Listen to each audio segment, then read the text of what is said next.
Hello, welcome to Library Connection. I'm Mandi Cantrell, Youth Services Director at the B.B. Comer Memorial Library here in Sylacauga, Alabama. I've chosen some books to read today from the children's floor. They're in the nonfiction section, so these books are about real people, and they're stories you might not have heard before. I enjoy learning history in the form of a story, so I hope you do too. I really enjoyed reading these books at other programs I've done. This is Brothers at Bat, the true story of an amazing all-brother baseball team.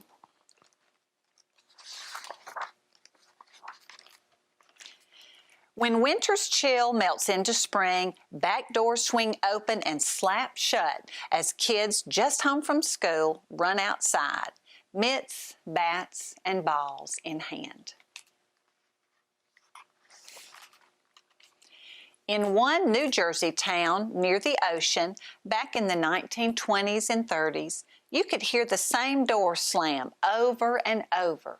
Three brothers raced out. Slap, slap, slap. Out went three more. Slap, slap, slap. And more. Slap, slap, slap.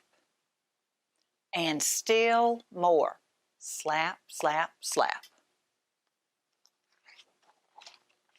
It sounds like a fairy tale. 12 baseball-playing brothers. But Anthony, Joe, Paul, Alfred, Charlie, Jimmy, Bobby, Billy, Freddie, Eddie, Bubby, and Louie Sarah were real. They had four sisters, too, Catherine, Florence, Rosina, and Frances, and a white dog named Pitch. The sisters didn't play ball. Back then, most people thought sports were just for boys. The Sarahs had so many kids that they slept two to a bed and sat three across in their outdoor bathroom. They ate dinner wherever they could find a seat. Even on a baseball field, there were more boys than positions. But that didn't stop them from playing. Baseball set the rhythm of their lives. Every spring, Freddie said, you would take your glove out, go in the yard, and play. Neighbors couldn't recall a time when there weren't a Sarah boys outside tossing the ball, hitting it hard, racing around, while the young ones watched, wishing they were old enough to play. Their high school baseball team had an Sarah on it 22 years in a row. In 1938, the brothers ranged in age from 7 to 32. The oldest 9 formed their own semi-pro team and competed against other New Jersey teams. Their father coached them and never missed a game. Their uniforms all said the same thing, Sarah's. The infields they played on were dirt. Outfields were littered with rocks and sand. The brothers loved to talk about the day they played at the old dog track, an oceanfront stadium that had once been an auto raceway. It was there that Anthony, the oldest, hit a couple of home runs right into the Atlantic Ocean.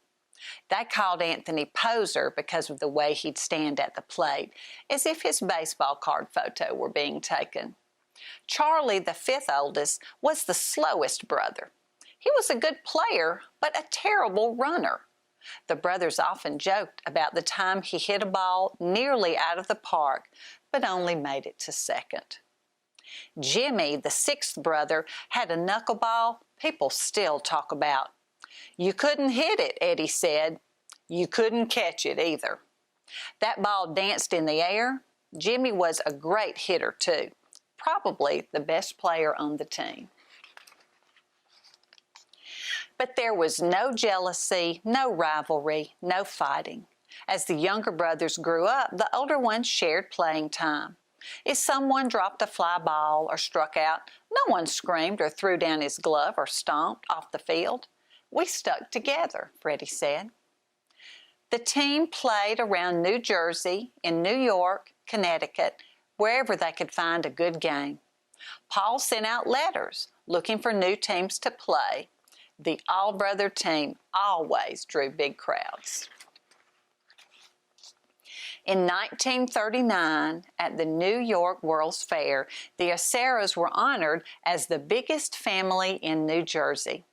They were taken to the Newark airport, where they boarded a plane and were flown over the fairgrounds. They couldn't believe it. No one they knew had been on a plane before. Most of the people at the World's Fair, looking up at that small plane in the sky, had no idea there was a whole team of brothers aboard. But it wasn't all fun and games and sunny skies. Their darkest day occurred on the field, too. Freddie was on third base in a scoreless game. Alfred was at the plate. He touched his shoulder, the signal that he was going to bunt. Then things went wrong. The pitch came in high, and somehow the ball bounced off the bat and hit Alfred hard, right in the face. They rushed him to the doctor, but he lost an eye. For the next few months, Eddie took Alfred's place as catcher. Everyone thought Alfred's baseball days were over. But when you have 11 brothers willing to throw you balls in the yard, gently at first, then a bit harder, you get your skills back. You get your courage back, too. Alfred was soon wearing the Aceras uniform again. He was a pretty good catcher for a guy with one eye, Freddie said. In the 1940s, something pulled the brothers' attention away from baseball. American soldiers were fighting in the Second World War across the Atlantic, that same huge ocean Poser had hit baseballs into. Battles were raging and soldiers were dying, but the brothers knew it was important to fight for their country. The team disbanded as 6 Acera brothers joined the service. Poser was the first to go. He, Charlie, Eddie, and Bobby all served in the Army. After Billy joined the Marines, Freddie did too. Those 6 brothers traveled far from home. After a lifetime of talking and playing together every day, they now went months, years, without seeing one another. They longed for the salty stew smell of the Atlantic Ocean. They dreamed of their childhood home, of the back door slap, slap, slapping as they ran outside to play, and of long afternoons throwing a ball in high soaring arcs from glove to glove to glove in a field full of brothers. Back in New Jersey, their parents and siblings waited for news. It took a long time for letters to reach them from overseas. There was a lot of time to worry. When the war finally ended, everyone was so happy. Eddie, out in California with the Army, was so excited that he went up to women he didn't even know and kissed them. Many American soldiers died in World War II, but the Aceras were very lucky. One by one, all 6 brothers returned from their time in the service. Mama Acera cried each time a boy walked in the door. By the summer of 1946, the family was ready to get back to baseball. They were all older, of course, and Poser's heart had grown weak, so now he coached the team. They joined the Long Branch City Twilight Baseball League, and over the next 6 years won the league championship 4 times. Every Sunday, crowds filled the stands to watch the all-brother team play. As time passed, the Aceras got married and moved into their own homes. They worked hard at their jobs, at the water company, at the post office, and selling insurance. They started having children of their own. In 1952, they played their last game as a team, but they had already made history. The Acera brothers were the longest playing all-brother baseball team ever. In 1997, the Baseball Hall of Fame held a special ceremony to honor them. Only 7 were still alive. Paul, Alfred, Bobby, Billy, Freddie, Eddie, and Bubby all made the trip, along with more than 100 relatives, including their sister Frances. Jimmy's son donated his father's uniform and glove, which were put on display right there in the same museum that honored Babe Ruth and Ty Cobb and Willie Mays. They treated us like we were kings, Freddie said. After such a thrilling day, you could picture them driving off into the sunset happily ever after. But their bus broke down. They could have sat on the curb grumbling in the summer heat, but someone found a bat and ball, and as 3 generations of Aceras waited for a new bus, they played ball. That ball soared from grandfather to granddaughter, from father to son, from brother to brother. What a great ending to the story. Here is a picture of the real Acera brothers, and I have a little note from the author. She is, her name is Audrey Vernick. She is from New Jersey, lives near the ocean, so she had a connection to these boys. According to the National Baseball Hall of Fame, from the 1860s to the 1940s, there were 29 baseball teams made up entirely of brothers. The Aceras played longer than any other.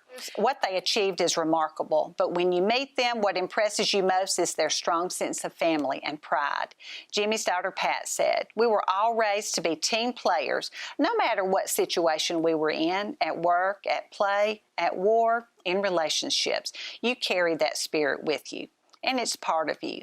That spirit was inspired in everyone who knew the Acera brothers." Well, I hope you enjoyed this story. I have. I know we're not able to watch baseball on TV now, but I hope you enjoyed hearing just a little bit more about the Acera brothers and the brothers at bat. I certainly enjoyed this book. I know being an only child is hard for me to relate, being from such a large family, but what a great story. And I know the author is from the area in New Jersey, so she had a particular interest in this. I hope you'll join me after the commercial break, and I've got another story coming up. While you're at home with family for the next few weeks, don't put off scheduling home repairs. Call Ox Foundation for a free estimate. With more time at home, you tend to notice things you haven't in the past. Mold and moisture in your basement or crawl space, uneven driveways, stair-step cracks in your exterior brick, uneven floors and doors. If your home is showing weakness, it's time to get strong. How strong? Ox Strong. Stay strong, Alabama. We're facing unprecedented times, and prayer and positive thought are antidotes for our anxiety.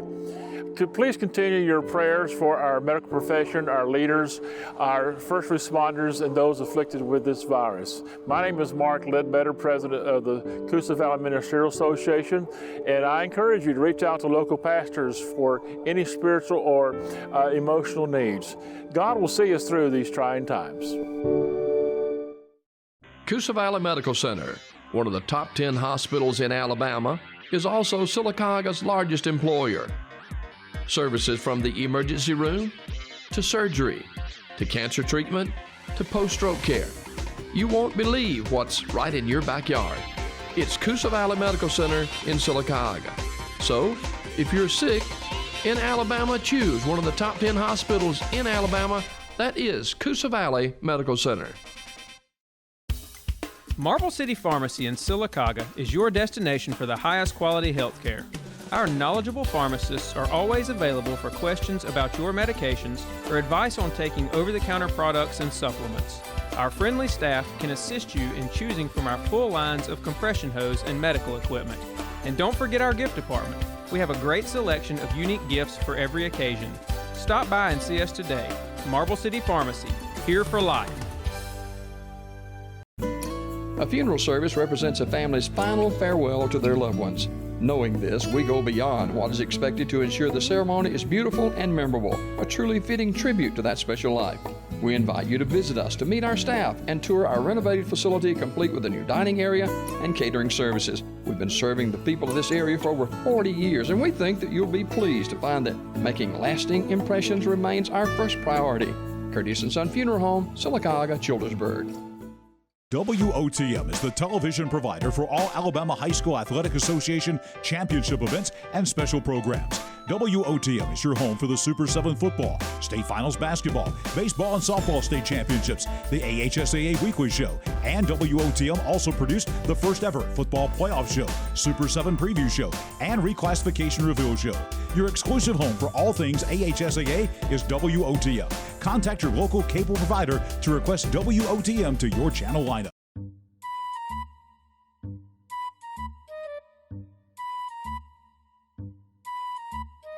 Things a little bumpy in your driveway?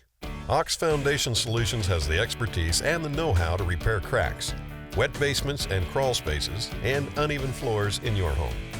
Ox Foundation Solutions will come up with the right fix for you. It's time to get strong. How strong? Ox Strong. Get a free estimate from Ox Foundations. Welcome back to Library Connection. During the pandemic, I know I've seen on Facebook and other places where people are having birthdays. I know it's a difficult time during the quarantine to have a birthday when you're not able to get together with friends and family for birthday parties. But I've seen parades and people mailing cards and all kinds of fun. So people have made it work, I know. That made me think about the birthdays, and this book we have upstairs called Happy Birthday to You by Margot Raven. It's the mystery behind the most famous song in the world. So let me share that with you.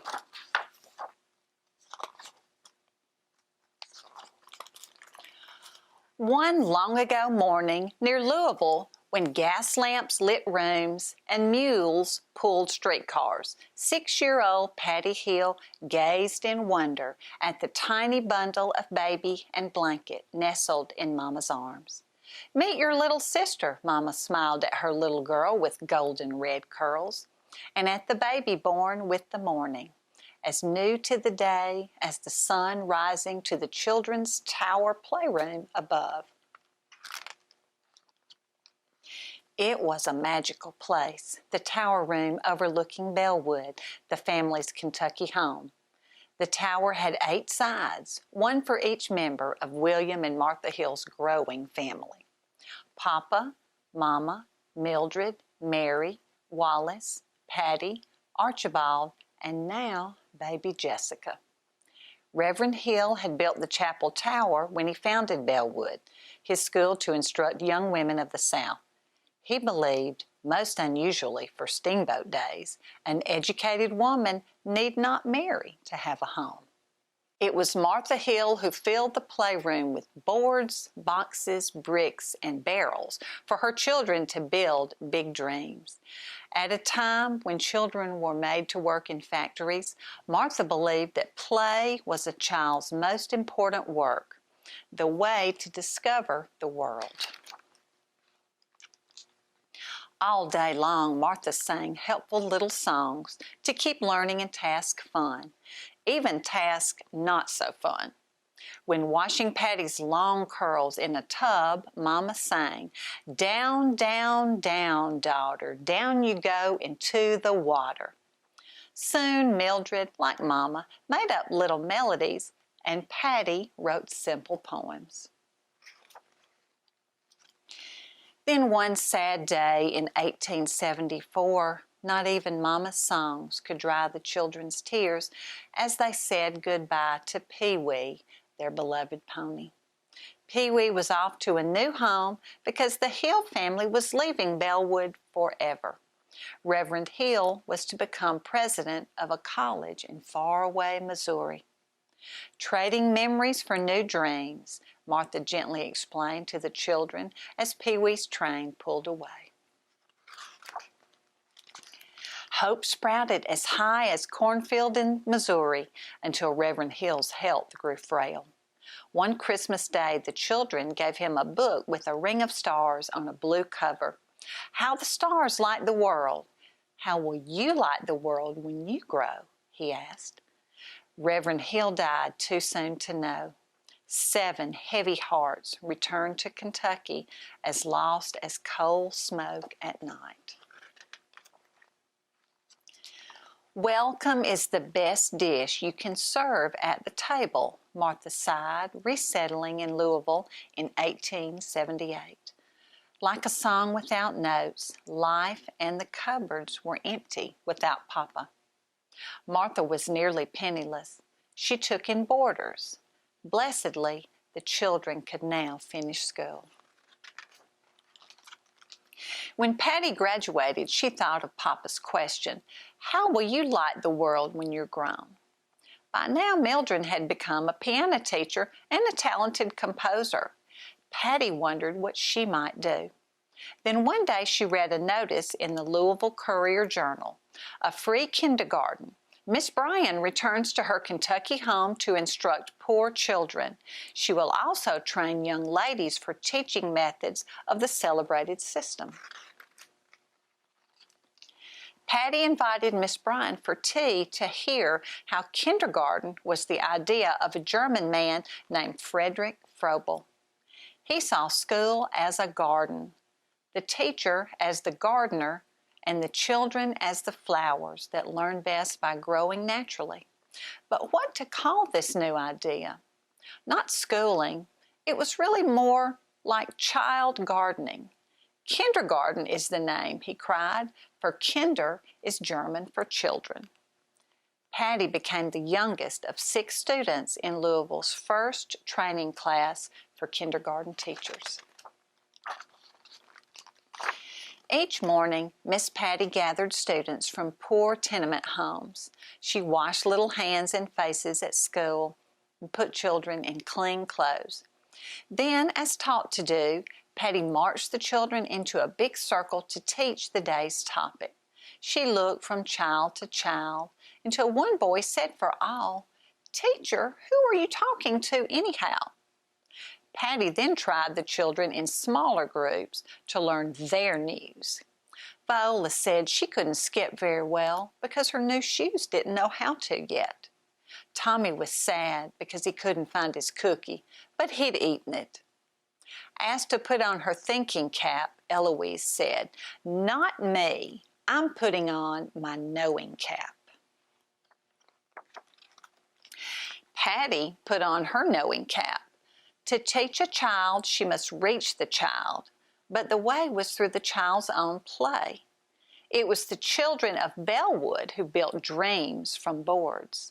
Mama and Papa added only wise freedom and the help of a little song. "Eureka!" Patty cried, seeing what was missing for the kindergarten. Songs to teach by play. Patty believed she and Mildred could write songs that kept the children in the music. She wrote 4 lines to welcome a child to his playroom of friends each morning. "Good morning to you, good morning to you, good morning, dear children, good morning to all." She asked Mildred to write a melody that was simple and easy enough for any child to sing. But simple was far from easy. Mildred knew. Little voices struggled with notes too high or low. Folk tunes offered a small vocal range, but it was the street seller songs, "Strawberries like cherries, fresh off the vine," that filled Mildred's mind with easy tunes doing big work without fuss or fancy. At night, Jessica's young voice tested Mildred's different melodies with Patty's words for her sisters to hear. The next day, the children sang the tunes in school, yet something was still missing. One night, Mildred, who shared Papa's love of the heavens, met with friends who viewed the sky through telescopes. "Send me some Milky Way," they laughed when departing. Mildred heard the lightness in their laughter and put the bright notes into her melody, like stars. At last, her tune formed using simple notes as close as a child's footsteps. It held happiness. Once again, Jessica sang for her sisters. Excitedly, they asked Jessica to try other words with the tune of "Good Morning to All" to see if the new notes fit many occasions. "Try Happy Vacation to you," Patty said. "Happy Journey," said Mary. "Happy New Year, Happy Christmas," urged Mildred. Jessica sang all their ideas. "What would you like to hear, Mama?" Patty asked. Martha smiled at her daughters. Was it not so long ago Patty was a little girl with golden red curls, and Jessica, the baby born with the morning? Each child was a song of life in her memory garden with William. "Try Happy Birthday," laughed Mama. So Jessica sang the famous little song in Louisville for the first time at 1109 2nd Street. "Happy birthday to you, happy birthday to you, happy birthday, dear children, happy birthday to you." Still, the true test was in the kindergarten. The next day, the song followed Patty and Mildred to school like Mary's little lamb. These notes the children learned with ease. Mildred fingered piano keys as the children's voices welcomed another day of play to Miss Patty's kindergarten. When the singing stopped, they heard, "Eureka!" Patty and Mildred's song was finally born. One part words, one part melody, one part happy child. And as soon as the first birthday celebration in school came along, well, you know the famous little song the children sang. So I hope the next time you have a birthday and you sing this song, you'll remember where it came from. I'll have to read a little bit from the author in the back. It says, in 1935, Happy Birthday to You was copyrighted, giving credit to Patty and Mildred. Its copyright ends in 2030. If the song's melody and lyrics are commercially used together, a fee is paid to the Hill Foundation to value early childhood education and to its publisher, Warner Chappell. Happy Birthday is reported to earn between $1 million and $2 million a year. Yet the sisters never composed the song for money. Its value was in celebrating the worth of each person born on this earth, a lesson learned in their most unusual home. And in here you'll see a picture of the two sisters who came up with the song. I hope you've enjoyed this. I know the people of Louisville, Kentucky are very proud that it's come from their hometown, and I hope you've enjoyed it. And we'll be back next week with some more stories, and I hope you will keep looking at our Facebook page to see the hours of the library when we're open, the services we're able to provide, and be looking out for more information about summer reading. We are going to have our summer reading program. It will look a little bit different, but we do plan to have performers, and we plan to have our summer reading club. So I appreciate you joining me, and I want to give a special shout out to Sarah Osborne from the library for videoing the story times and the Library Connection and all the great job she does editing the book. So thank you, Sarah, very much. I hope you've enjoyed it, and we will see you next week on Library Connection.